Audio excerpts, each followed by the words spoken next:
Hello students, I hope you all are fit and fine and your study is going very well. So students, today let's start exercise 2.2 that is based on subtract and its properties. So let us start with question number 1, that is subtract, a simple question of subtract. So we will subtract it. First of all, you write the numbers in this method, column method, and then start this question from right side. ठीक है, हम जब भी subtract करेंगे तो हमेशा right side यानी back side से ही स्टार्ट करते हैं। तो चलिए स्टार्ट करते समय जो रूल्स मैंने सब्ट्रैक्ट के बारे में बताए थे पहले वो तो आपको सारे लर्न ही है, फिर भी चलिए देखते हैं। 0 माइनस 4, 0 में से हमें 4 को सब्ट्रैक्ट करना है, इट पॉसिबल नो। सो क्या करेंगे, कैरी लेकर आएंगे। कैरी कहां से ले, कैरी लेकर आना है, कैरी कहां से लाएं। ओहो, ये तो कह रहे हैं हमारे पास कुछ नहीं है, ये भी कह रहे हैं खाली हूं, मैं भी खाली हूं, मैं भी, ये सब खाली है, ये कुछ भी नहीं दे सकते। किसके पास जाएंगे हम, देन 5 के पास। 5 से 1 कैरी लेंगे, so cut it and write 4 here.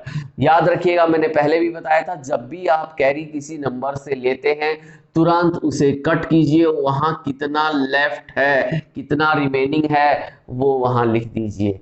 अब कैरी लेकर हम कहां आए, यहां पर, यहां कितना हो गया 10, और बीच वाले जो जीरोस है इनका क्या हुआ भाई, कैरी आप लेकर यहां से चले थे 10, फिर आगे ले गए, यहाँ 9 हो गया, यहाँ 10 हो गया, फिर यहाँ ले गए तो यहाँ 9, यहाँ 10, ऐसे 9 9 9 9 और यहाँ 10, यानी यहाँ पर इन सब जीरोस की जगह क्या लिखना है आपको, ऊपर 9 9 9 9 9 और ये 9। क्या आपको पता है यहाँ 9 कैसे हुआ? देखिए फिर से मैं एक बार रिपीट कर रहा हूं, जब हमने यहां से कैरी लिया 1 तो सीधा ही वहां थोड़ी ना चले गए, कैरी 1 बाय स्टेप आए, तो यहां से हम यहां आए, यहां कैरी लेकर जब हम यहां आए तो कितना हो गया 10, लेकिन यहां से हमने वापस कैरी आगे ले गए तो यहां बच गया 9, यहां हो गया 10, फिर यहां से आगे गए तो यहां 9, यहां 10, फिर आगे गए यहां 9, यहां 10, इस तरह चलते चलते यहां 10 और यहां बाकी सब पर 9 9 हो गया। क्लियर? अब हम इसे सब्ट्रैक्ट करते हैं, 10 minus 4 that is 6, 9 minus 1 that is 8, 9 minus 2 7, 9 minus 6 that is 3, 9 minus 9 0, 9 minus 4 that is 5, 9 minus 3 that is 6 and 4 is as it is। ठीक है, so it's your answer of this subtract. तो इसी तरह से आप बाकी के पार्ट्स में भी सब्ट्रैक्ट करें। सब्ट्रैक्ट करते समय हमें किन बातों का ध्यान रखना है वो मैंने आपको बताया था। कैरी हमेशा जहां से ले वहां कट कर कर ऊपर लिखना है। क्लियर? नंबर्स को थोड़ा स्पेसियस लिखिए, आपस में ऐसे मिलाकर मत लिखिए, थोड़ा सा स्पेस लिखते हुए नंबर्स को, इस तरह से सभी डिजिट्स को स्पेस रखते हुए, ताकि क्लियर हमें समझ में आए कि किस तरह किस नंबर में से हमें किसे सब्ट्रैक्ट करना है। Clear students? Now move to question number 2, that is also find of subtract and the question is find the difference. Same इसी तरह से हम उसमें भी डिफरेंस निकाल लेंगे। डिफरेंस मींस सब्ट्रैक्ट करना है। ध्यान रखिए, देखिए सब्ट्रैक्ट करते समय हमें नंबर या तो इस तरह से दिए होते हैं या लिखा होगा सब्ट्रैक्ट 15 फ्रॉम 25। इस तरह से आपको सब्ट्रैक्ट के क्वेश्चन मिलते हैं, या तो इस फॉर्म में मिलता है या इस फॉर्म में मिलता है। तो ये हमें पता है, याद रखिए हमेशा जो लेफ्ट नंबर है, जो पहले नंबर आता है, इसे हमें ऊपर, यानी ये मिन्यूएंड होता है। ये कौन होता है? मिन्यूएंड, जिसे हम जिसमें से सब्ट्रैक्ट करना है, टोटल क्वांटिटी जो है वो है मिन्यूएंड। और सब्ट्रैक्ट जिसे करना है, यानी हमें कम कितना करना है, हटाना कितना है, इसमें से निकालना कितना है, टेक अवे किसे करना है, 15 को, इसे कहते हैं सब्ट्राहेंड। इसे हम लिखेंगे नीचे इस तरह से और फिर आंसर आ जाएगा 10। इस तरह से करते हैं।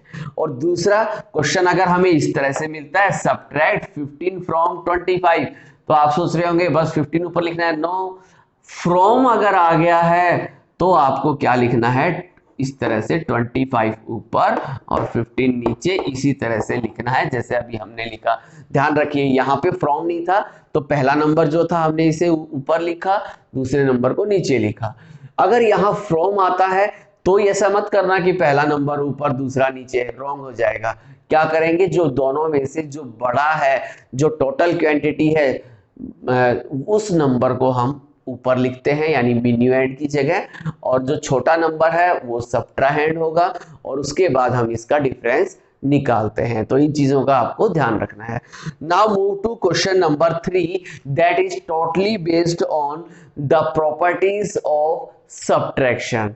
Clear? So move to question number 3। Now this is question number 3. Fill in the blanks using properties of subtraction.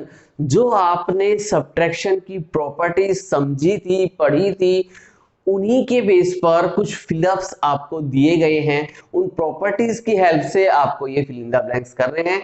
तो देखिए, सबसे पहले हमारे पास एक नंबर गिवन है 7,95,97,975। इसमें से हमें सब्ट्रैक्ट करना है 0। तो बताइए क्या आएगा आंसर, और कौन सी प्रॉपर्टी। चलिए मैं आपसे पूछता हूं, इसमें कौन सी प्रॉपर्टी।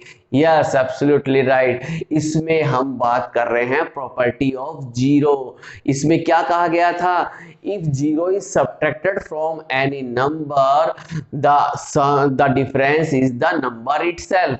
यानी किसी नंबर में से अगर जीरो माइनस करेंगे तो आंसर वही नंबर आएगा।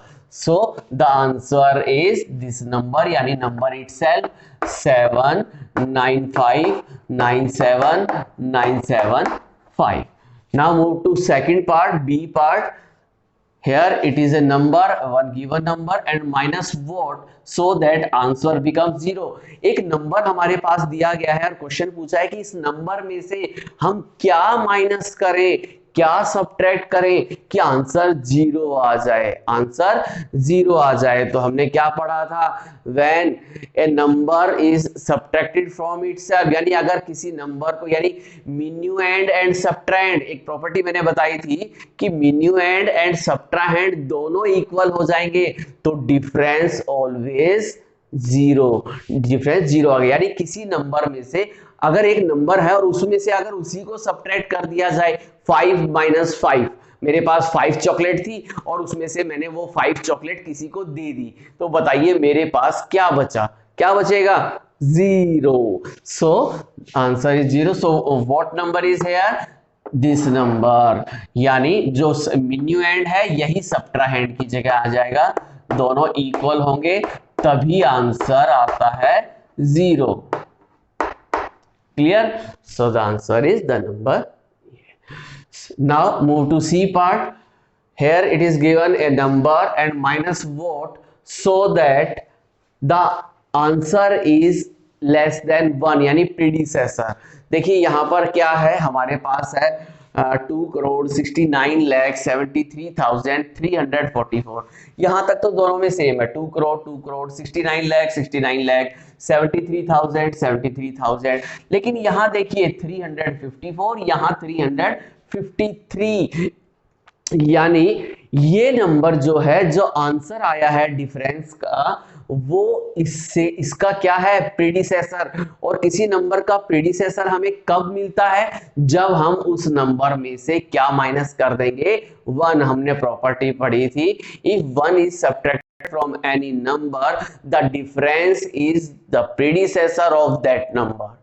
अगर किसी नंबर में से 1 सब्ट्रैक्ट करेंगे तभी उसका प्रीडिसेसर आएगा डिफरेंस में। तो चलिए हम क्या माइनस कर देंगे यहाँ पर, 1। तो हमने प्रॉपर्टीज का यूज करके बता दिया, अगर 1 माइनस करेंगे तभी प्रीडिसेसर मिलेगा। चलिए, and the last D part is both are same, यानी मिन्यूएंड एंड सब्ट्राहेंड अगर दोनों इक्वल हैं, यानी हम क्या कर रहे हैं, 5 माइनस 5 या 10 माइनस 10 या 7 माइनस 7, ऐसे जब भी आप कोई भी नंबर में से उसी नंबर को, सेम नंबर को अगर माइनस करेंगे तो हमारे पास क्या बचेगा, बिल्कुल राइट आंसर, केवल 0 बचेगा हमारे पास। Very good, so the right answer is 0। So this is question number 3. Now move to next question, that is question number 4.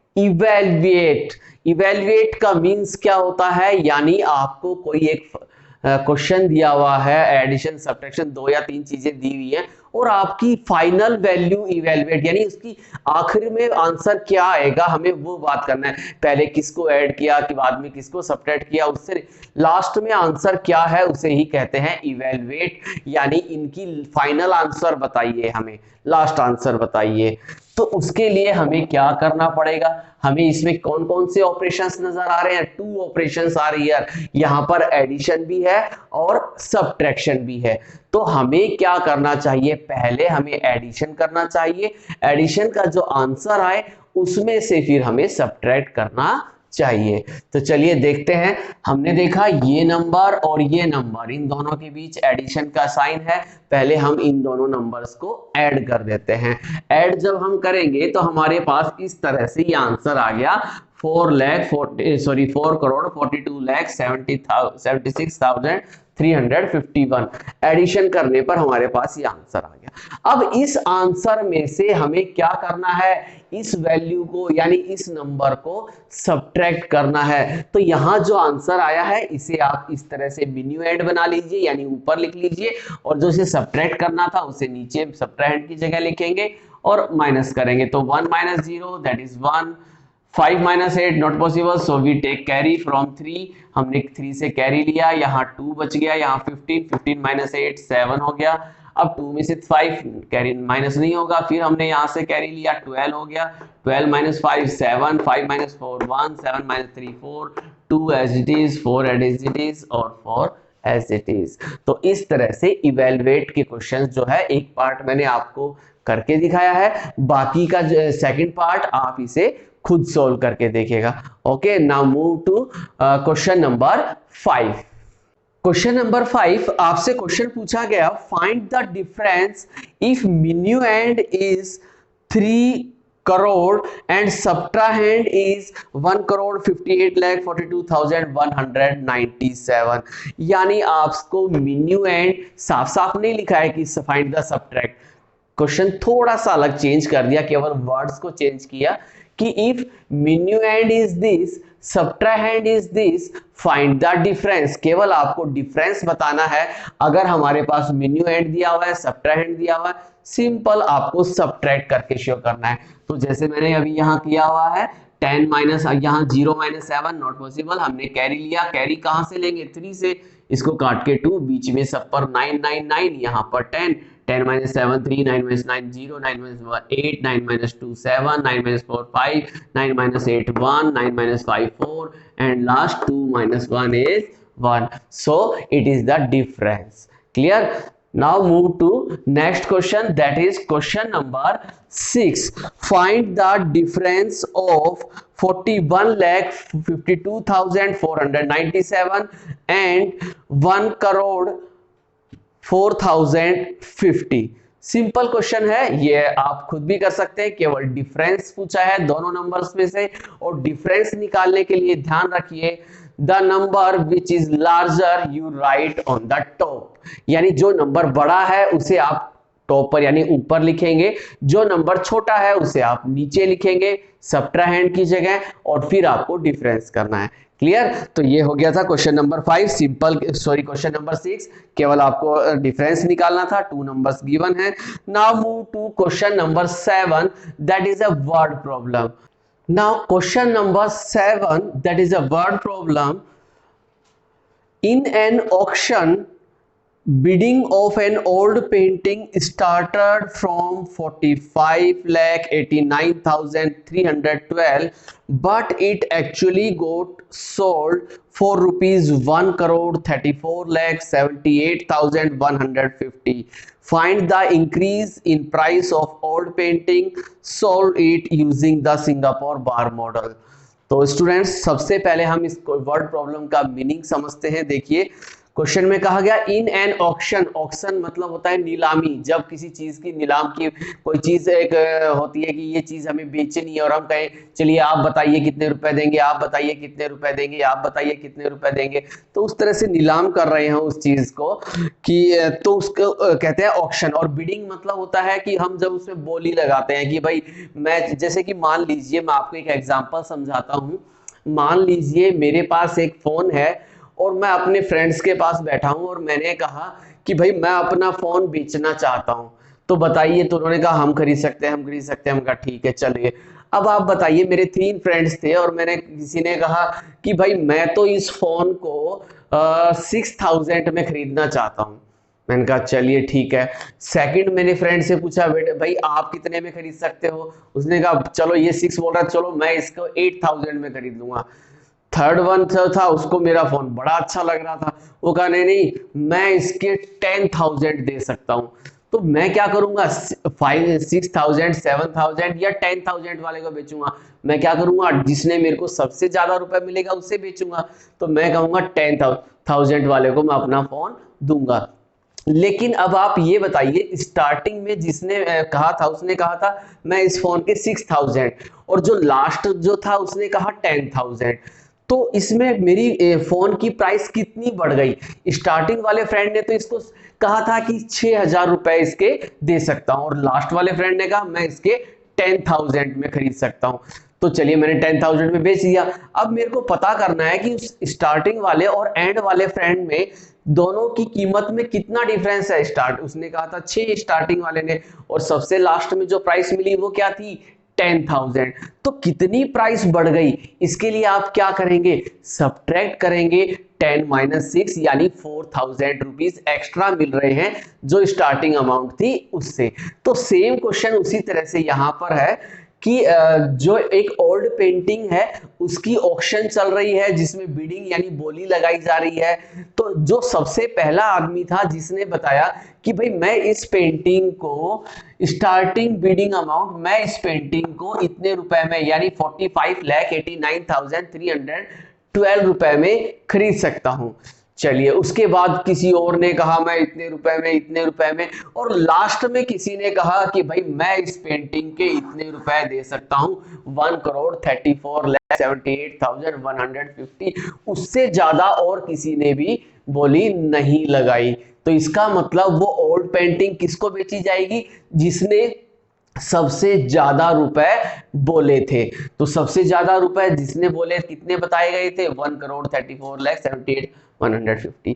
अब आपसे क्वेश्चन पूछा गया है कि जो स्टार्टिंग में जो प्राइस लगाई गई थी और जिस प्राइस में उसे बेचा गया, इन दोनों के बीच में कितना इंक्रीज हो गया, फाइनल अमाउंट कितनी ज्यादा है इससे, यानी ये रुपए इस रुपए से कितने ज्यादा हैं। तो उसके लिए आप क्या करेंगे, सिंपल सब्ट्रैक्ट करेंगे।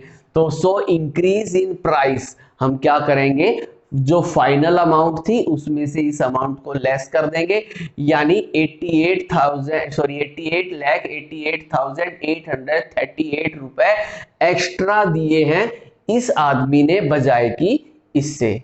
ठीक है, तो हमें पता चल गया कि फाइनल अमाउंट जो है स्टार्टिंग अमाउंट से कितनी ज्यादा है। सिंपल, आप वैसे भी समझ सकते हैं। मान लीजिए 2 स्टूडेंट्स हैं, 2 चिल्ड्रन हैं, एक की हाइट 5 फीट है, एक की हाइट 6 फीट है।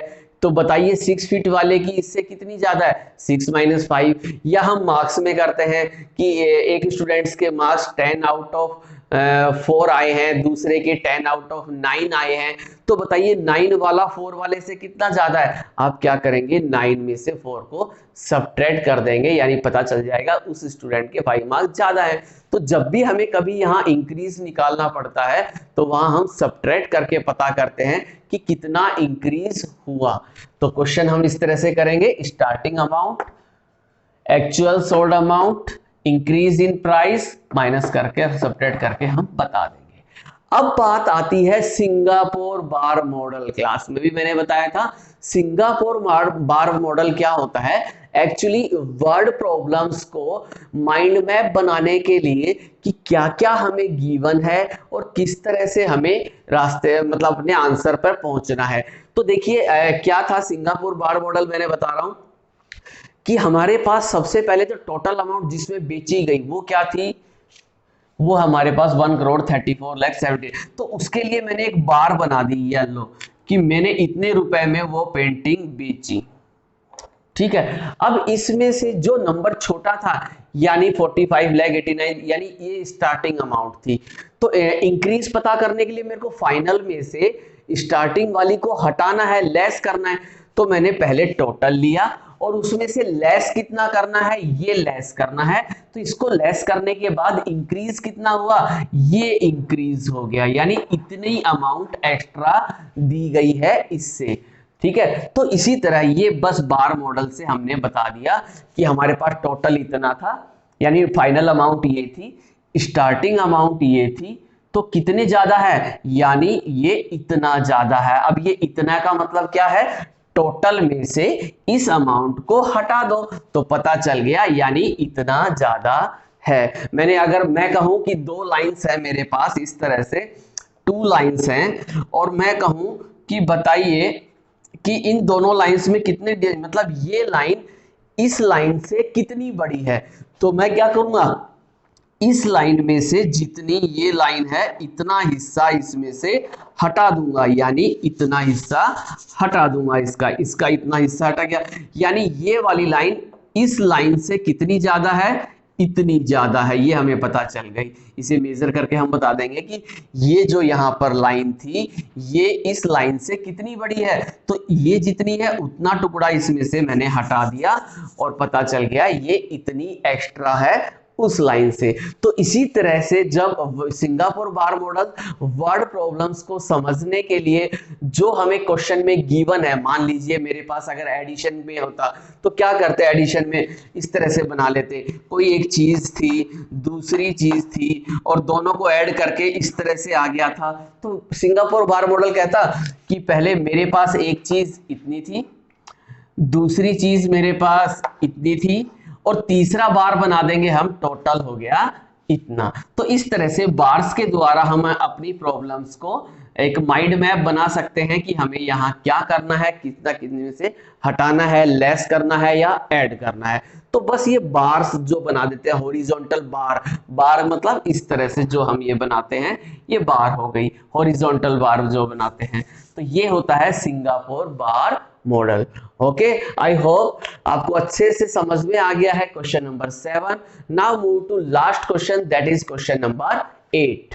Question number 8. The income of family in 2019 was rupees 56,25,156 and in 2020 it was reduced by rupees 8,34,187.